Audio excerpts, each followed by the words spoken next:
Hello, brothers and sisters. We the brothers from the Gathering of Christ Church.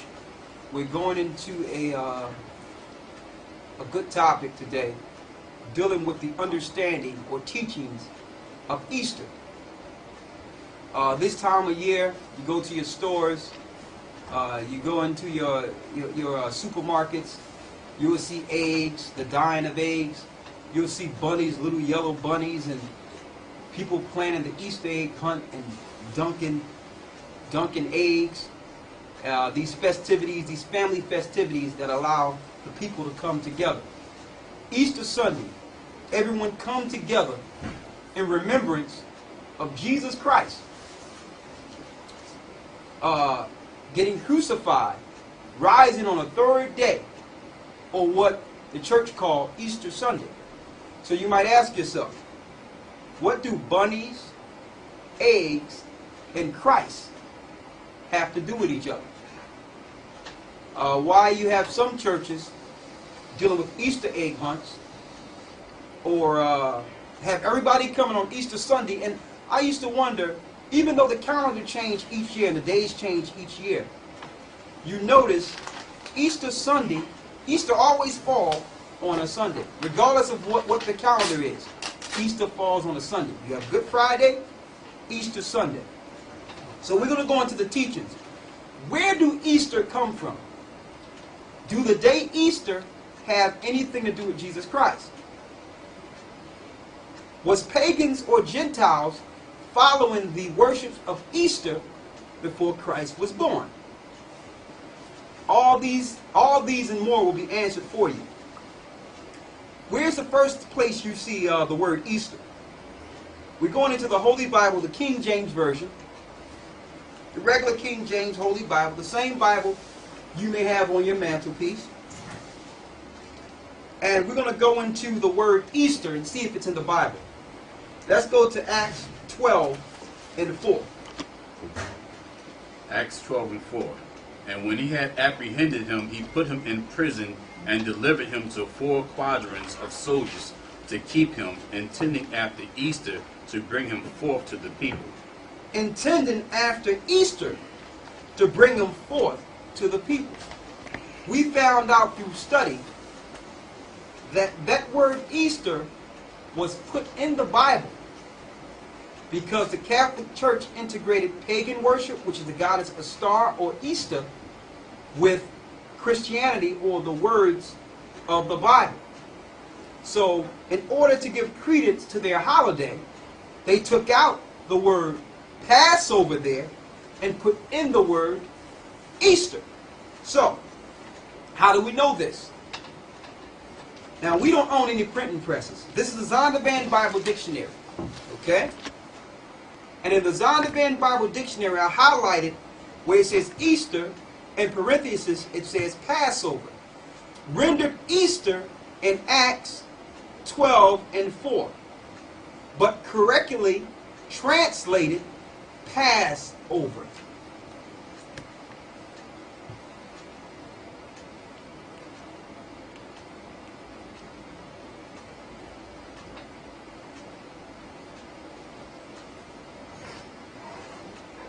Okay?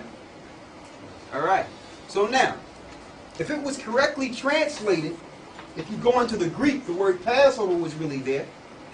You may ask yourself, if the churches or the mother church is dealing with Christ, why would they purposely omit the festival that Christ was dealing with? He was actually crucified on the night of the Passover. Why would they purposely omit the Passover, the days the Israelites were dealing with? You know the Passover that came down in Egypt and killed the firstborn, that didn't put the blood of the people, that didn't put the blood on their doors. That Passover represented liberation for God's people out of Egypt. Later on, it represented Christ being the Passover, Him giving up His flesh, Him giving His blood for the sins of His people on Passover night. Sitting down with the disciples, letting them know to do this in remembrance of Him. Now, if the churches are dealing with the Spirit of Christ, why would they diabolically This is a diabolical tactic. Why would they take the word Passover out of Acts and just slip in the word Easter? Maybe the pagans were dealing with the Easter god or the goddess Astarte. We'll see. Give me Job 13 and 4. Job 13 and 4. Because we know they that would worship Christ or God must worship him in spirit and in truth. Read Job 13 and 4 for me, please. But ye are forgers of lies. They are what? But ye are forgers of lies. They are forgers of lies. So you would have an institution sit down and forge new teachings in the book to give credence or authority to a Gentile teaching. Let's get 1 Corinthians 10 and 20. And read that.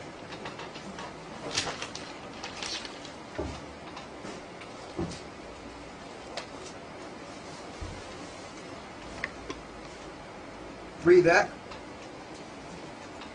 But I say that the things which the Gentiles sacrifice, they sacrifice to devils. The Lord says the things that the Gentiles sacrifice, they sacrifice to devils.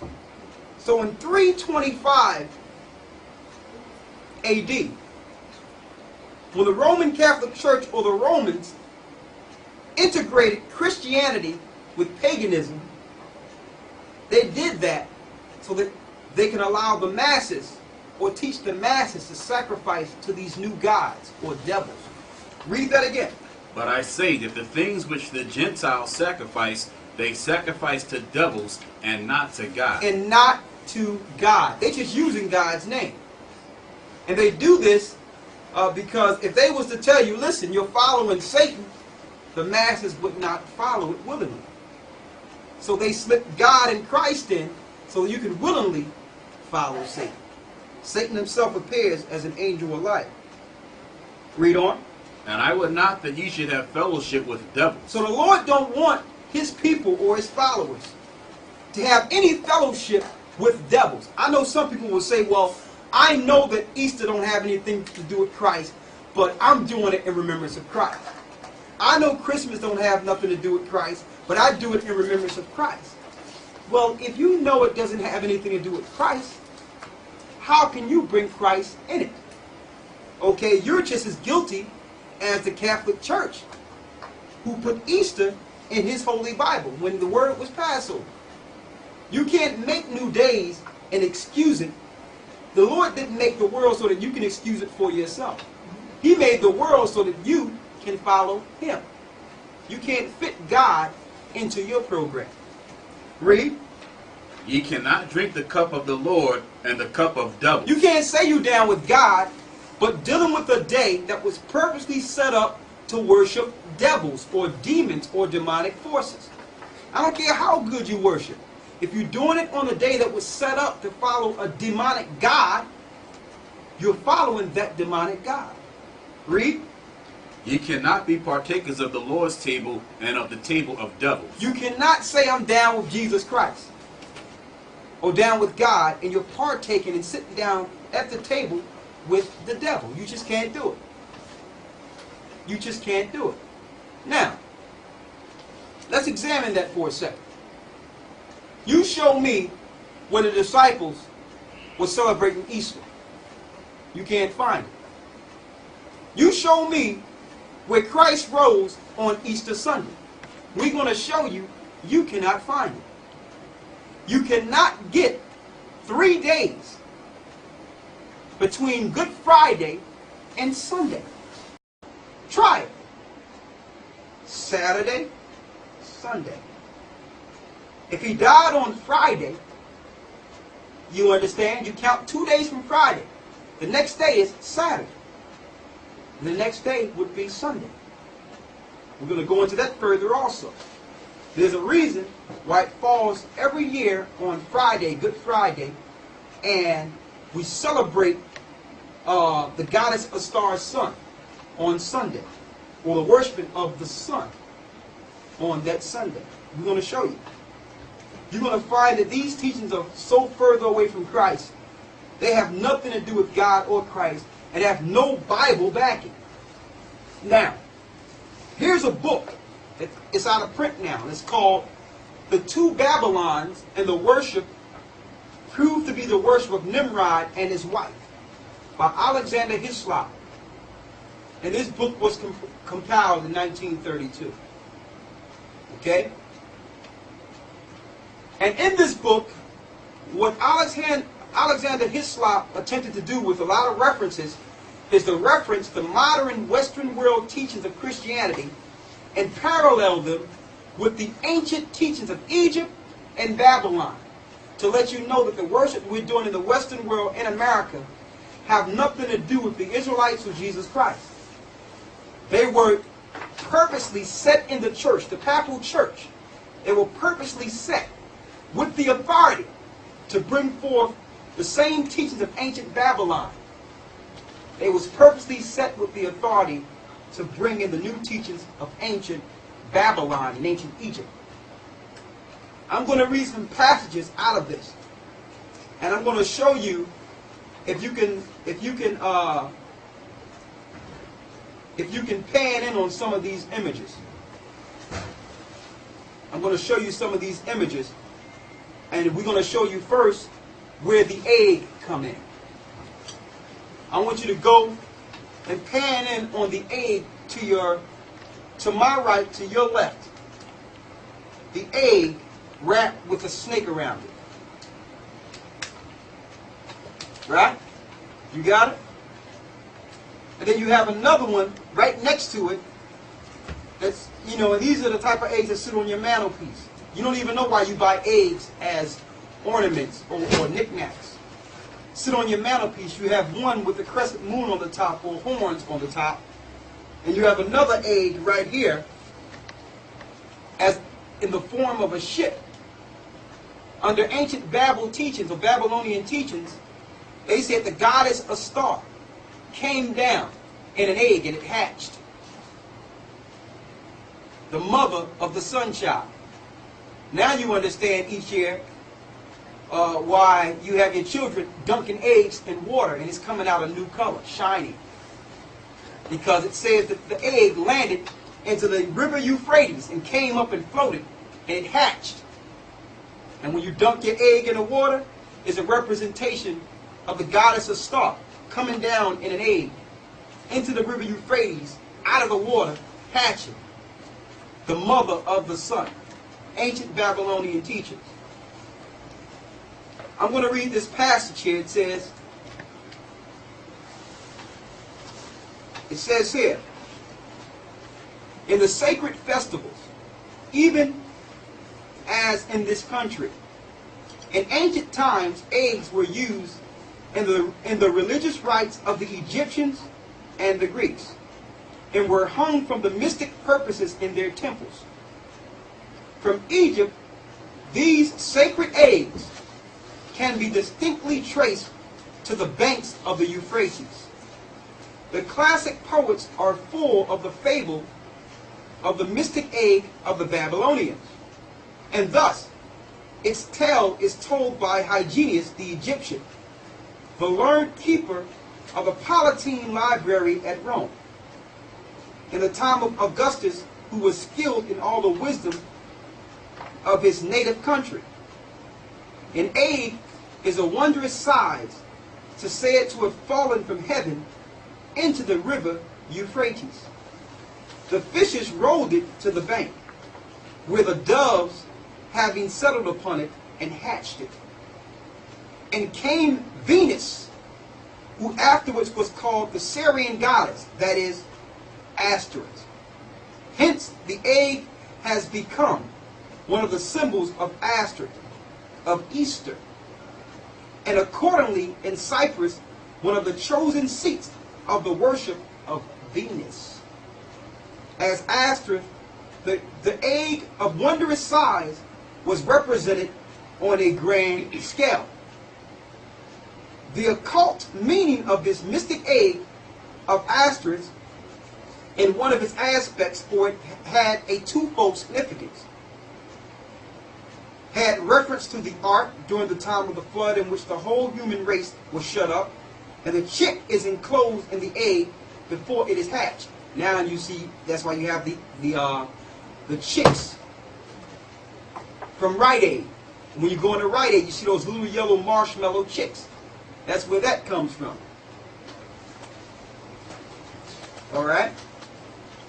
So, and it shows the goddess holding an egg with a dove next to her on the next page. Pan in on this.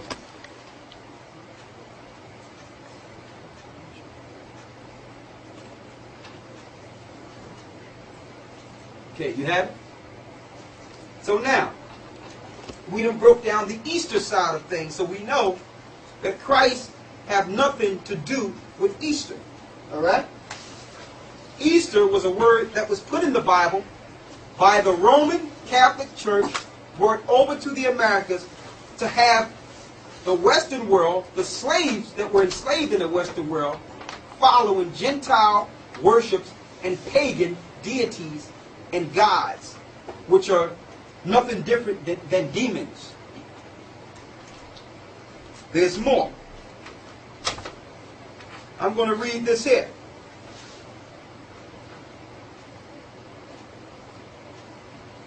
It says, in ancient Middle Eastern, I took some passages myself out of the book, so I don't have to keep holding the book.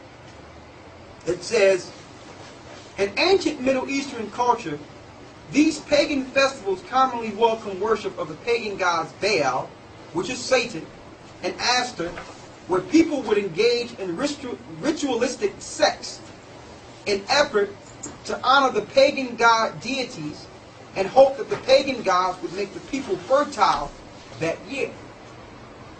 Now, when you look into eggs and bunnies, that represents fertility, or the goddess of sex.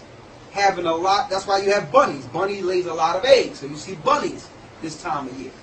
I mean, bunnies, excuse me, don't lay eggs. Bunnies have a lot of offspring. Bunnies have a lot of offspring. So they have the bunnies, because they are very, very, very fertile animals. Then you have the eggs, which represents what? Life, fertility. Alright? It says here, so Easter actually is not biblically based, but instead derived from ancient pre-Christian pagan gods, such as the Chaldean fertility goddess Aster, who is also known as Astereth and Ishtar, interchangeably. But you should also know that this pagan deity is mentioned in the Bible. Associated with Ishtar was the young god Tammuz in Ezekiel 8 and 14. Consider both divine and mortal. Ishtar is a mother goddess, fertility goddess, a goddess of the spring, a storm goddess, a warrior goddess, and goddess of war, a goddess of the hunt, a goddess of love, goddess of marriage and childbirth, and a goddess of fate. You can find that yourself on rocklopedia.com. When you look into the book, it says the festival of which we read in church history under the name Easter in the 3rd or 4th centuries was quite a different festival from the now observed in the Romish or Protestant church, and at that time was not known by any such name as Easter. It was called Pesach, or the Passover, and was very early observed by many professing Christians, to let you know that the Christians early were dealing with the Passover. The festival agreed originally with the time of the Jewish Passover, when Christ was crucified. That festival was not idolatrous, and it was preceded by no Lent. Lent is also a pagan ritual that's from ancient Babylon. We're going to give you some history. At the Council of Nicaea in 325, all the churches agreed that Easter should be celebrated on Sunday following the first full moon. Now we understand why it falls on Sunday each year. And they make sure, it doesn't matter what month, March or April, they make sure it falls right after that moon, the first Sunday. Right? And it says, all the churches, now the church, this happened in the church. That's why the Lord says, be not deceived. Many shall come in my name saying, I am Christ, and shall deceive many. The deception will come within the churches. It says, and all the churches agree that Easter should be celebrated on Sunday following the first full moon after the vernal equinox. The Roman Catholic Church used its dominant influence to merge different ideas into Christianity and persecuted the true followers of God who kept his commandments, and those who kept the commandments had to do so in secrecy at this time in history. So those that were really following Christ had to do it totally separate from the Roman Christian life. If they were found following the true teachings of Passover and they were Christians, they were persecuted and ridiculed by the Catholic Church. It says the earliest Christians celebrated the Lord's Passover at the same time as the Jews during the night of the first full moon of the month of spring. Alright? Now I'm going into the egg. The mystic egg of Babylon, hatching the Venus Ishtar, fell from heaven to the Euphrates. Dyed eggs were sacred Easter offerings in Egypt. So when you dye your eggs, understand that you're dealing with Egyptology. Evil Egyptology at that. As they were still in China and Europe, Easter or spring was a season of birth, terrestrial or celestial. You can find this information in the Egyptian Belief and Modern Thought, page 211 and 212. We're living in a pagan world, folks. And they're using Christ to bring forth this paganism. And you have some people who don't go to church the whole year, but they'll be there on Easter Sunday. All right. Let's go to Matthew, the 27th chapter, to show you when Christ rose.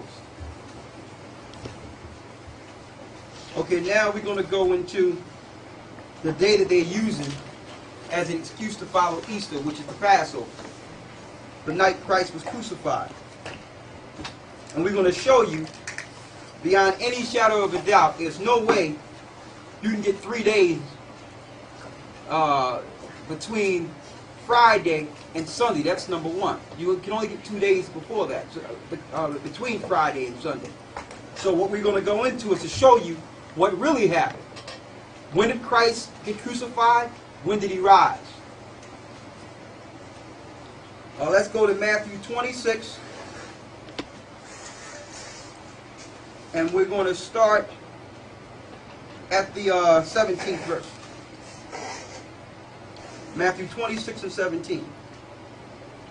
Now the first day of the feast of unleavened bread, the disciples came to Jesus, saying unto him, Where wilt thou that we prepare for thee to eat the Passover? To eat the Passover. As you can see, Passover, Easter is Bible when you look into the Greek.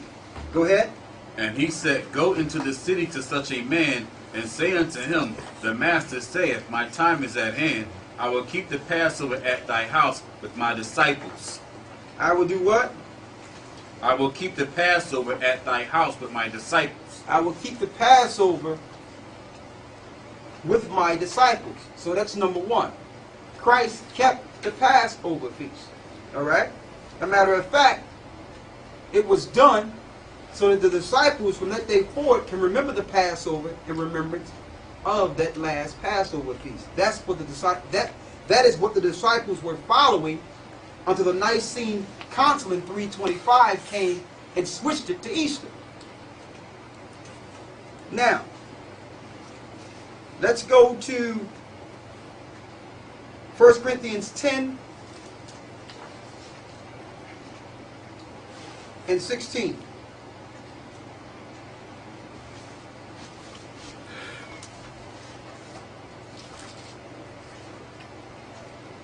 Read that. The cup of the blessing which we bless, is it not the communion of the blood of Christ? The bread which we break, is it not the communion of the body of Christ? For we being many are one bread and one body, for we are all partakers of that one bread. So it says we are all partakers of that one bread. And see, and that's what Christ told the disciples to do in remembrance of him. He says, take this bread and eat it, for it's my body. Take this wine and drink it, for it's my blood that is shed for the remission of sins. That happened on Passover night. Now, we're going to go into counting, as far as counting how many days it took for Christ to get crucified, and when did it happen. Go to Matthew 12 and 40. Matthew 12 and 40, going into counting the days here. Read that. Matthew 12 and 40. For as Jonas was 3 days and 3 nights in the whale's belly, so shall the Son of Man be 3 days and 3 nights in the heart of the earth. He shall be in the earth. How long? 3 days and 3 nights. 3 days and 3 nights. That's complete. Can you get 3 days and 3 nights between Friday and Sunday? That's a shame, because the people are so deceived in this earth, we don't even count. Saturday, it's on a Friday now, crucified. Saturday, Sunday. Go to Matthew, the 27th chapter, and the 59th verse, through the 63rd verse, to see when Christ rose from the dead. And you cannot count the day you're in. You can't say Friday, Saturday, and Sunday. He's in Friday if you're saying that he died on Good Friday. It says in 3 days he's going to be in the earth 3 days and 3 nights. So if it's Friday, count 3 days and 3 nights from Friday. Saturday, Sunday, Monday, if you're going by the Good Friday teaching from the Roman Catholic Church today.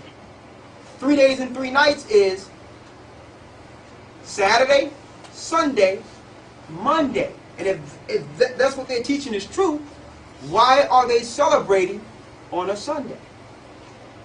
If he died on Good Friday,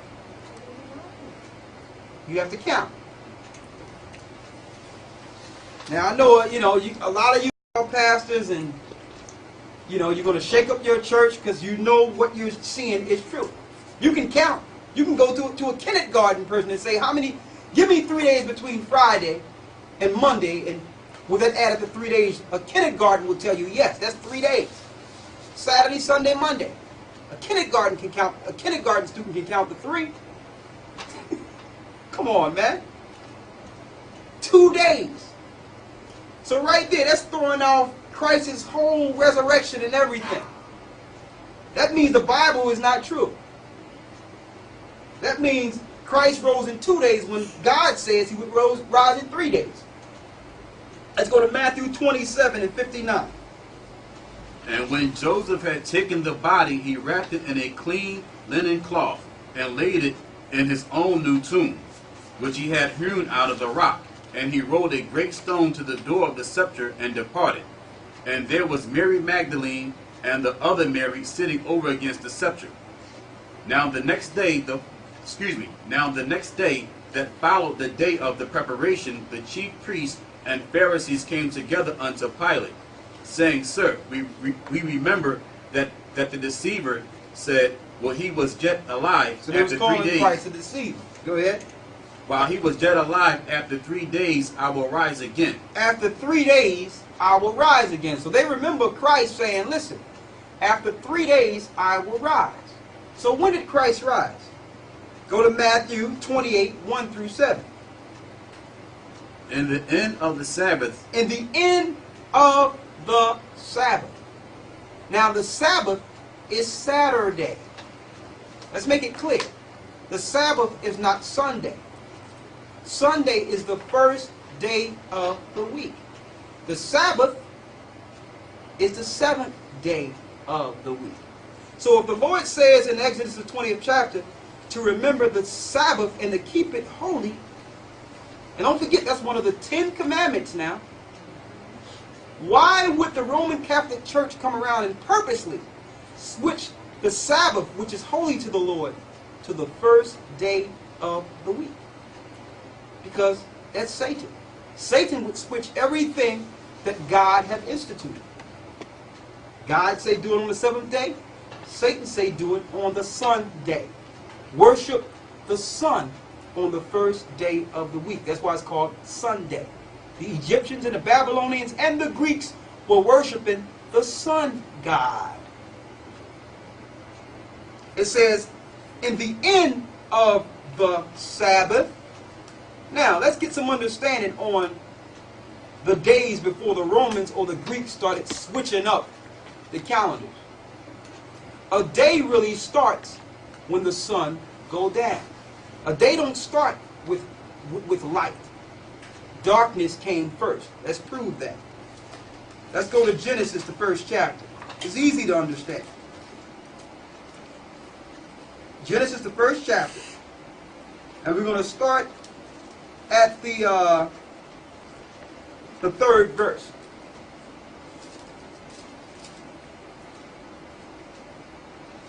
Matter of fact, start at the first verse. Let's see what came first. Read. In the beginning, God created heaven and the earth was without form and void, and darkness was upon the face of the deep. It was totally dark. Darkness was upon the face of the deep. Go ahead. And the Spirit of God moved upon the face of the waters. And God said, let there be light. So what came first? Darkness. The Lord says, let there be light. Darkness came first. Read. And God said, let there be light, and there was light. And God saw the light, that it was good. And God divided the light from the darkness. And God called the light day, and the darkness he called night. Go ahead. And the evening and the morning were the first day. Say that again. And the evening and the morning were the first day. So how do you complete a day? The evening comes first, then the morning. So days are from evening till evening, like under the old Jew calendar, like the Jewish people follow today. So the Sabbath start Friday sundown to Saturday sundown. That's the Sabbath. So when you see the sun going down on Friday, that's the Sabbath. Until the sun go down on Saturday, which is the seventh day, because darkness comes first. So when the sun go down, you're in a new day. See, the Romans or the Greeks did what? Go to Daniel 7 and 25, and then we're going to go back to Matthew's, the 28th chapter. They did what? Read that. And he shall speak great words against the Most High, and shall wear out the saints of the Most High. So that's what they did. The powers of this earth spoke great words against the Most High, switching everything the Lord established in this book and making new days and new holidays, new holy days, and calling them holidays. Saying, listen, I don't care about the Sabbath of God. I'm going to make everybody worship the sun on Sunday. Speaking great words. When someone speaks great words against God, they're speaking words against His word, which is the Bible. It's speaking against the Bible. Read. And think to change times and laws. It says they shall think to change times and laws. Now, will they do it? No. Because every 30 days there's a new moon. So they can think to do what they want. But as long as they're new moons, that's a new month. So the time is still going on correctly, even though they think to change times and laws. See, Satan is behind these diabolical plots to get everyone worshiping him. Now let's go back to Matthew 28. Going back to the first verse. Go ahead. In the end of the Sabbath. At the end of the Sabbath now, don't forget the sun is about to go down Saturday night, going into a new day. Read. As it began to dawn toward the first day. It was about to be Sunday, because when the sun go down on Saturday, you're really in the first day of the week. So don't forget, this was before Sunday even came. Read. As it began to dawn toward the first day of the week, came Mary Magdalene and the other Mary to see the sepulchre. Go ahead. And behold, there was a great earthquake, for the angel of the Lord descended from heaven, and came and rolled back the stone from the door, and sat upon it. His countenance was like lightning, and his raiment white as snow. And for fear of him, the keepers did shake and become as dead men. And the angel answered and said unto the women, Fear not ye, for I know that ye seek Jesus, which was crucified. He is not here, for he is risen, as he said. Come see the place where the Lord lay. See that? So before the Sabbath was over, Christ had already resurrected. He already left. So he was actually gone before what they call Sunday. You see that? So that's crystal clear. Now you definitely cannot get 3 days between Friday and Saturday, Sunday. We need to count. Christ was crucified on a Wednesday. On a Wednesday when the sun was going down. And he resurrected right before the end of the Sabbath, which is 3 days. Wednesday sundown to Thursday sundown, Thursday sundown to Friday sundown, Friday sundown to Saturday sundown. 3 whole days. And nights. Wednesday sundown to Thursday sundown. Thursday sundown to Friday sundown. Friday sundown to Saturday sundown.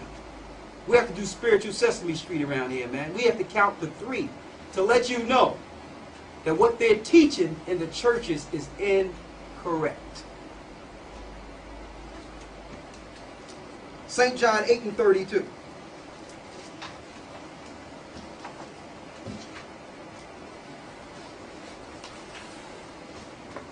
Read that. And ye shall know the truth, and the truth shall make you free. That Christ did not rise on Easter Sunday. Bless you.